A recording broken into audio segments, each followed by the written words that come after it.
right, we are in the studio today with Christina Lynn. Welcome to, I want to take off my headphones. I just want to make sure the music was playing for you guys. Welcome so many of you to Start Up Sioux Falls Live. This is a simple little show concept where I thought, you know what, there's a bunch of people in this Facebook group that I don't know. Let's get to know each other. So I put out a couple of feelers of someone who might want to come on and talk about themselves, and Christina was one of the early birds who responded. This show has a couple of simple premises. One, that we need to get to know each other. We're a bit of a small town still, and I think it's sort of beneficial to know when you run into each other at Hy-Vee, or maybe when you see their name come up on a project and you say, hey, I can connect with that person. The second assumption is that we don't already know each other, and I think it's fallacy of small town sometimes is you think like you have the sense that you know everybody, but you don't often, especially like really know them. And so hopefully we'll get to dive in and learn more about you today. My third assumption is that people are interesting. And I grew up around a lot of interesting people. I'm super curious, and I'm always surprised at what I learned. Like yesterday, Vani was here, Vani Harari, and his way of calming down is to watch Bob Ross paintings. Who would have known that Vani's a Bob Ross fan? Wow. Yeah. So today's show is sponsored by my buddy Craig right there. If you guys don't know Craig, I don't know where in the hell you have been in Sioux Falls.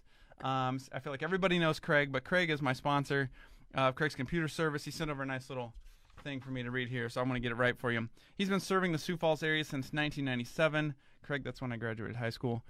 We are Sioux Falls' #1 local best again. He is crushing it in that scene. He's a one-stop shop for your laptop computer repairs, upgrades, virus, spyware removal, and many other services. He also sells new laptops and computers. He wrote it in all caps, so that must be really important. He also does house calls. For that matter, he does business calls. I've had him show up to a few business clients. That is Craig's Computer Service. He's at 41st and West across from the Taco Bell, and he's open Monday through Saturday, 9 to 6.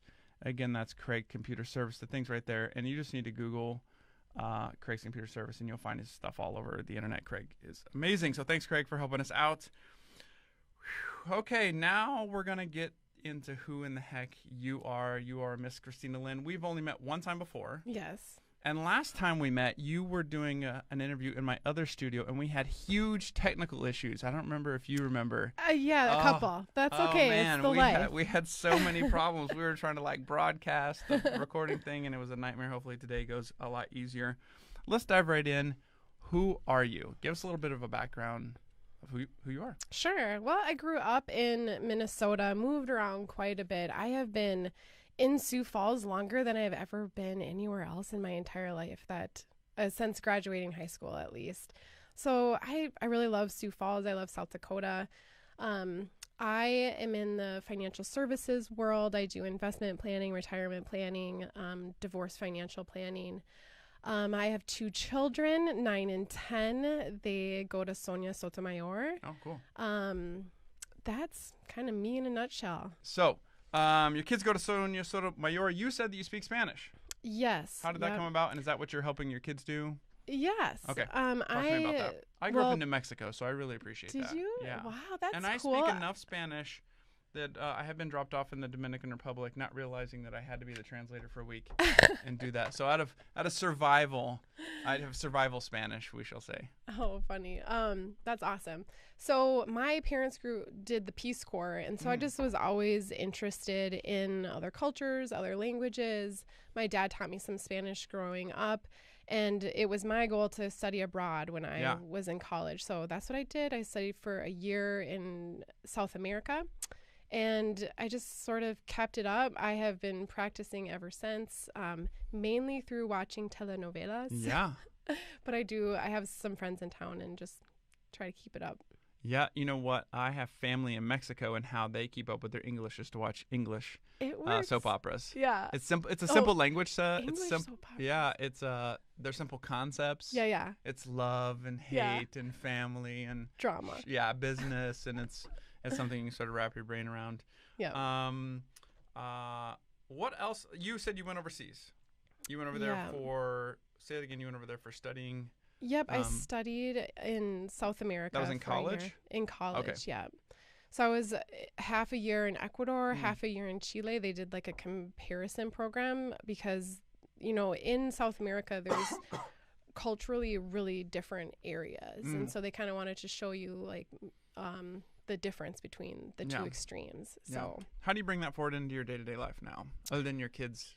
Well, it was really getting exposed to Spanish. That's a big one. Like, I really wanted my kids to have that exposure. So that's, you know, a big reason why we're in Sioux Falls. They're enrolled in that totally awesome program. I'm so grateful for that in Sioux Falls.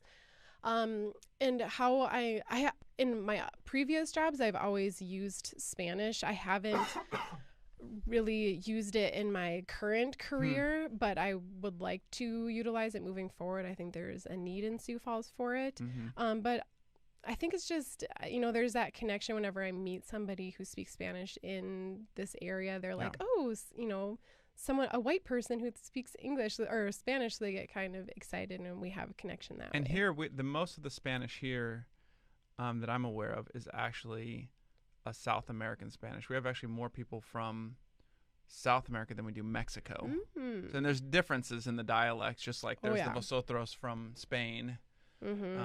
So yeah, it's interesting. I'm glad you got to study that down there. What's something other than this love of Spanish that people around here probably would not guess about you?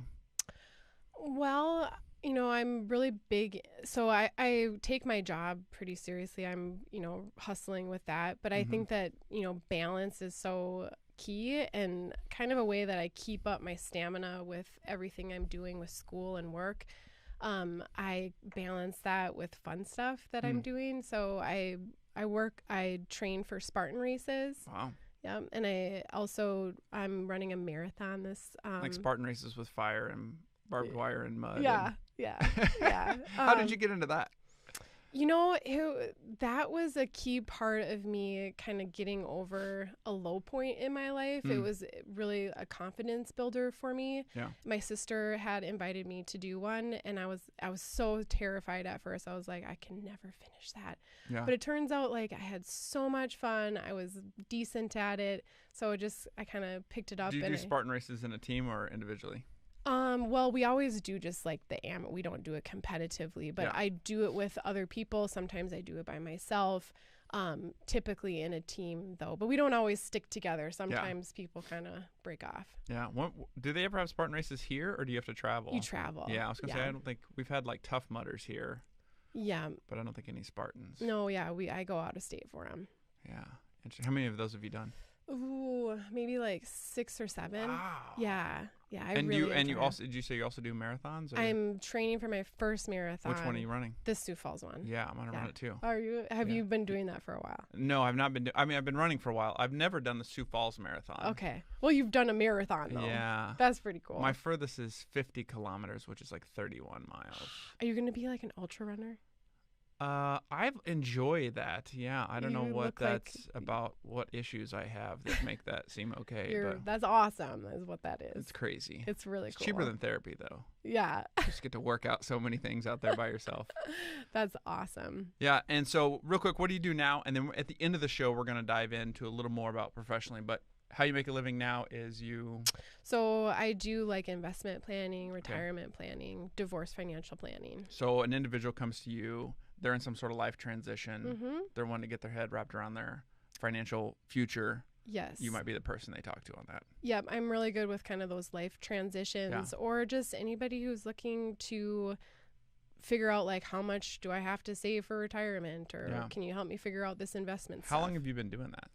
I got my securities license in 2016, so I've been doing it about 4 years. Yeah. License. And you said you're going to school. Yes, undergrad, master's, PhD. No way. Yes, wow. I'm so excited. I just finished my master's and I really enjoyed it. And so what I was was like, your master's in? Family financial planning. Okay. What's beyond that at the PhD level? Personal financial planning. Really? Yeah, there's not too many programs that offer it. So this is a program through Kansas State University. Down in Manhattan. Yeah. So do you have to travel down there for testing and you remote in? Or? So they'll do. I'll do residency courses there in the summer. How many people in Sioux Falls have a PhD in that? Maybe a handful. I've never heard of it. I know that my professor at SDSU had a PhD in financial planning. Wow. So there are a couple. It's not very common though. There's probably like 4 programs in the country, maybe a couple more than that, but.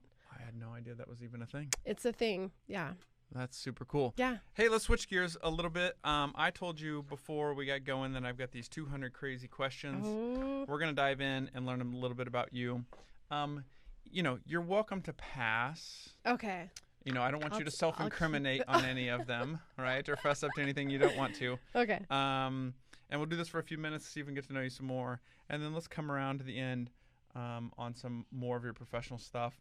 And a caveat with you and with other guests who are coming on who have securities licenses is that there's a lot of things they can't say about their business, not because it's top secret, but because it could be seen as soliciting. Yeah. Right? And so I told you, you clearly are qualified to navigate that. But if she gets vague on us, she's not blowing us off. Thank you. She's staying within her professional bounds and what her compliance department will put up with. And so we're going to respect that. You're welcome to meet her individually, and she can talk about whatever she wants. So we'll get to that in a minute. So all you need to do is pick a number between 1 and 200. And then for you guys, you're welcome to throw out a number 2 in the comment section. If you're listening to the podcast or replay, you have no idea what in the world's going on other than we ask people weird questions. But right now we're also Facebook Living, and somebody could throw out a number to us. So you pick a number first. Let's start with 22. Everyone goes low. Everyone goes low. Which is your favorite meal, breakfast, lunch, or dinner? Lunch. How come? Because I don't eat much of a breakfast. I do like a shake for breakfast so that by the time it's lunch, I'm like, oh, this is so exciting. Are you a lunch in or a lunch out kind of person? Pretty much I'm always an in-person. Because budgeting is so important to me. Like I don't go out to eat very often. Yeah. I'm a lunch in kind of person too. Let's pick another number. Okay, wait, what's your favorite lunch though? You get to pack your favorite lunch. Do I pack my favorite lunch? No, what would you pack for your favorite lunch? Oh. What's a lunch you would be like? Do I have a microwave? Sure. I'm not really a food connoisseur. I like gluten-free pasta with like butter and cheese. Okay. That's, don't judge me on that. No. That's great. That's great. Yeah, it's simple. It's simple. Keep it simple. Let's do another number. Okay, we're gonna go high now. Okay. 187. Okay. Wow. Here we go. I don't think I've asked. I did ask this one. It's weird how you guys have, in 4 guests, have asked some of the same questions. This is great. Okay. I know. Okay. What's your all-time favorite Halloween costume? Are you a Halloweener? I love to dress up. Do you? Yes. Okay. In general? Well, I don't do it on a normal basis, but I mean, some people will go to lots of events where they can dress up in different costumes. I've got a friend who's big into Comic-Con type stuff. Sure. Maybe that could be a hobby I pick up at some point. Okay. I don't do that now. Yeah. Well, I always try to get my kids to do themes with me. Okay. They don't always agree to it. This year we did we dressed up in the theme of the Monster Mash. So the kids were other monsters and I was Frankenstein, and my son made me this cardboard head. So I walked around with this big box cardboard head that he had colored green, which was really It's pretty intense. Yeah. Do you work the neighborhood circuit on that? Yeah, we meet up with some friends and just walk around the neighborhood. Where's the best place in town? I've got a few good spots. Oh, do you go elsewhere or just hit your neighborhood? We just kind of go in our neighborhood. I don't try to optimize where the You're not a maximizer when it comes to Halloween. I'll have to ask you afterwards where you go. Yeah. There's a couple places in town that are just crazy and they give good candy. They give good candy and they're just sort of pictures. The most picturesque is right next to Susan B. Anthony Elementary. Okay. On Phillips and Maine and Dakota and all that in there. Okay. It's right out of a movie set. Really? Every house is into it. Oh, that's It's really beautiful, and there's millions of kids running around. They sort of shut down the streets. It's sort of crazy. Okay. So there's some really cool areas of town. Just a little bitty neighborhood there, and they're into known it. For it. Okay. Yeah, that's they're cool. way into it. Let's pick another number. Okay. 131. 131. Okay. See if I can get a different one.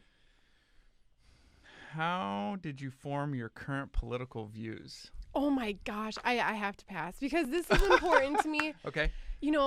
As soon as you talk politics, you can lose clients, man. I know. And so I'm always just How do you handle that within your friends? Do you find yourself always avoiding political conversations? It's interesting you say that. Yeah. No, with my friends, they kind of know where I stand. But I honestly, love people from like a variety yeah. of walks of life, and I'm really curious what they think, and I'm sort of entertained by like our differences in opinions, so it doesn't really rub me the wrong way when I'm, around a person with conflicting views. But it does make me kind of uncomfortable when it gets heated. So I'm always just like, I think I'm going to back off. The question, though, is how did you form them? So let's say you don't tell us where you stand. Well, I can't really tell you that without divulging. Okay, so did family influence? Of course, family and where I went to school. Okay, your school? Yeah, I went to University of Wisconsin-Madison. Did education, your formal education impact that? Well, or was it more the social groups at that time? Well, plus you've been overseas. That's got to impact it. And when you go to during those like vulnerable, formidable years, like I'm 40. That's the first 40 years of your life, right? With the environments that you put yourself in, like not necessarily the groups, but just like the group feeling or the group intellect. Yeah. You can really feel like you're the only oddball out if you don't conform with what everyone else seems to be thinking. So I totally get it. Great way to skirt the answer. Okay. Yes. What else? Give me another number. You're doing great at this. Victoria picked 89, so you're gonna be the victim of whatever 89 Thanks, is. Victoria. If you could change your relationship with a family member, would you? Oh my gosh, these are really tough questions. What if my family member is listening? Yes. You don't have to divulge who it is. Yeah, I would. Like you got one to improve, or you got one to like say, look, it's time to move along. Do you know what? I do kind of like cut the people out. I'm a little like callous when it comes to that. Like if someone's not like a healthy relationship, I do kind of cut them out. Yeah. But family is really important to me, and I think that you need to like be the bigger person and forgive and, don't carry a grudge and just kind of swallow your pride so that you can maintain strong family relationships. It's hard to do. It is. It's hard, but, for the people who are really worth it, that you just need to do that. You need to be the bigger person. Yeah. Yeah. I probably just have like the crazier my family members get, the less I'm like responding to communication. I'm just like, okay, whatever you're posting online's kind of nuts. Unfollow. Give me another one. Okay, so I'm going to say 142. Where do you get your news? Do you know so I like BBC. Yeah. I do the Nuzzle, but I have kind of tailored back from a lot of that stuff because almost all your news is super negative, and I am really trying hard to surround myself in this like happy, positive bubble. Yeah. And you kind of do just need to limit like the influences that or like what you're exposing yourself to. So, but you also don't want to live in a bubble like I have to know what's going on in the economy, like that kind of thing. So I do check it minimally, but like I am kind of careful like what I allow into that. Yeah, it certainly can be. And I think what happens is most people will check it right at the beginning of the day. Yeah. Laying in bed, and they got high cortisol, which is when you have anxiety. Yeah. So you're already like a anxiety hot mess, and you're looking at whatever the president's saying and whatever's going on with the economy and or shootings or some crazy thing, and then you start your day off bad. That's so interesting. I am like a huge fan of waiting to check your phone for anything until like after you have your whole morning routine done, because you want to focus that like precious morning, like that's the most, I don't know how to say it, but like your most. I'll give you a word for it. Okay, go ahead. I've heard someone say there's two sacred times during the day. That's when you wake up and when you go to bed. Yes. Like people will do the same. They'll like take their pajamas off the same way. They'll brush their teeth the same way. They'll go pee in the same order. They do the same, and at bedtime, and if you don't guard those, like you spend the rest of your day, especially as a mom and a professional, dealing with everybody else's to-do list, everybody else's agenda. So in that the two sacred times, you really need to like weed out everything else and only allow in what's most important to you and like where you want to get better at. Yeah. No, love it. Let's do another one. Okay, let's do. You guys can ask. You guys can throw up another number if you want to. There. 99. 99. I don't remember doing that one yet. Do you and your family have nicknames for each other? I wish we had cooler nicknames. People always called me Tina growing up. Yeah, well Yeah, but reasonable. It's not too crazy. No, I think I called I tried to get the name to stick with my sister, calling her Spork, but that didn't stick. Like a spoon fork. We camped a lot growing up, and I just thought sporks were like the coolest thing ever. They are pretty cool. It is pretty cool, but no, we're not that creative. And your kids don't have nicknames? No. That's interesting. Yeah. I think like really the nicknames you almost have to form when they're really little. Otherwise it's hard to give nicknames when they're older. And I'm not sure. I think I was too focused on keeping my kids alive than to give them cool nicknames. Yeah, all four of mine have gotten them when they were little, probably from me. And now they've ended up like the oldest is Sis. Oh. And if you call any of the other girls Sis, it's like, I'm not Sis. Yeah. She's Sis, even though they're all sisters. And my son has gone through like many iterations, and he's ended up Bo. I call him Bo. His name's Miles, but it was like Bubs because he was the brother. And then just that's gotten lazy over the years, and so I'll say Bo. I catch myself saying it, and he responds to it like it's normal. That's so funny. And then Mills for our third one for Amelia, and then Evs for Evelyn. Oh, that's very cute. Yeah. And they'll introduce themselves like that. Right. You know? Oh, I like that a lot. Yeah. Let's do one more. Okay. I'm having trouble. 14. Having trouble thinking of a number? Yeah. Do you like going to the movies or prefer watching at home? Oh, well, because I'm so particular about what my viewing, I just always watch at home. I watch Spanish telenovelas, and you can only get those at home. Yeah. Do you ever go to the movies? No. Really? Mm-mm. What's the last movie you saw?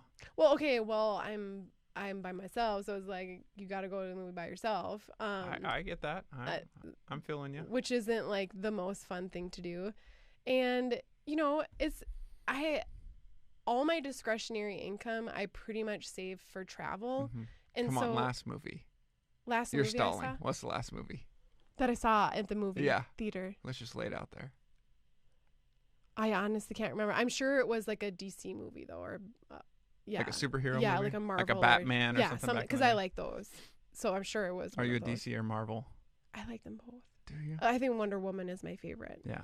Maybe it was Wonder Woman that I saw. Maybe so. I can't remember. Do your kids like going to the movies? Yeah, their dad takes them though. Yeah. I don't pay for it. Yeah.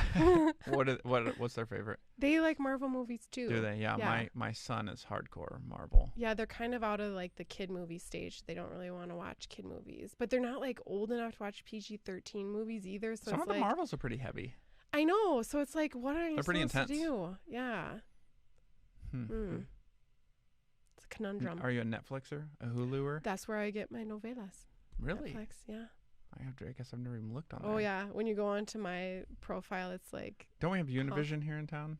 Univision? I don't have cable. No, it should be over the air. Oh. I think we have Univision. I'm not sure what channel it is. Like someone knows. over antenna? Yeah, really? over antenna. I don't know. Yeah. I need to check that out. Yeah, I think you should. Huh. Okay. Okay, let's dive in. We got a few minutes left. The last part here says 5 minutes of shameless promotion. I'm not sure how you handle that in your industry. You can either talk about business, or maybe you have a side project or a group, or you do, I don't know, Sure. get people to join you on your Spartan team. What would you like to talk about? It's all yours. Okay. Well, one of my passion projects is, so I do like normal retirement planning, investment planning, setting up retirement plans for small business. I love all of that. Yeah. But what I think is different about me in the industry is that I have this kind of niche that I'm very good with, that transition that you were talking about. Yeah. So for people who have been divorced, getting divorced, it is so important to take a really hard look at your finances and make sure that you have your ducks in a row, because divorce is the biggest financial change that people make in their life, most likely. Right. And the aftermath of that is very heavy. Yeah. And so you just need to kind of like go back to the drawing board, reassess your plan, make sure that like everything is looking good and that you're on track to be financially independent. Because what I see a lot of times is that after a transition like that, it's hard to make it on your own. It's hard to be a single parent. Like, I get that. It's hard for both the husband and the wife. Yeah. And what I don't want to happen for people is that you get remarried in order to like combine expenses.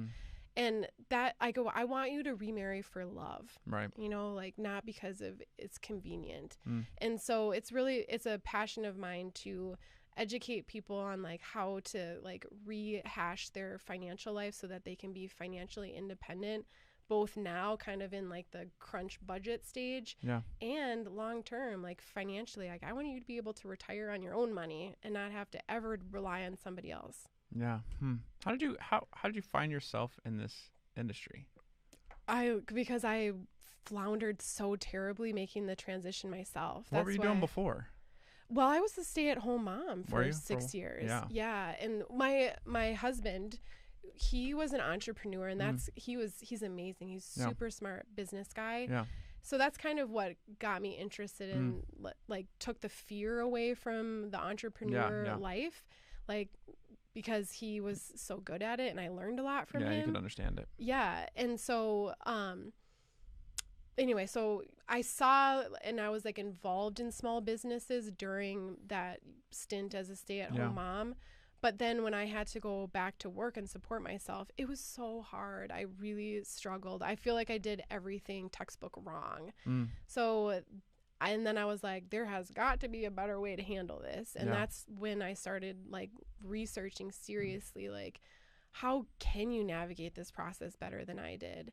So now I have like all these tools. I'm, you know, I have just continued to pursue my education and qualification in that area. And I'm just passionate about helping people navigate that better than I did. How do people get a hold of you? What's that look like? Do they need to call your office, or do you have a website, or what do people do? I have a website, lynnfinancialllc.com. Okay. I'm all over social media, Instagram, Lynn Financial, Facebook, Lynn Financial, Twitter, and then they can navigate all that with you moving forward. Oh, yes. Thank you so much. Yeah. Hey, I've had a blast having you on today. And glad that we had less tech issues than it was last great. time where we couldn't hear you. And I am super glad that you are pursuing, you know, much higher education than is probably required. I think that's good for your kids to see too. Thank you. Have mom get after it. Yeah, I think our kids' bars are often set by what, you know, like their parents is the line in the sand. Oh yeah. And so if the parents don't set a high bar, sometimes the kids aren't going that much higher.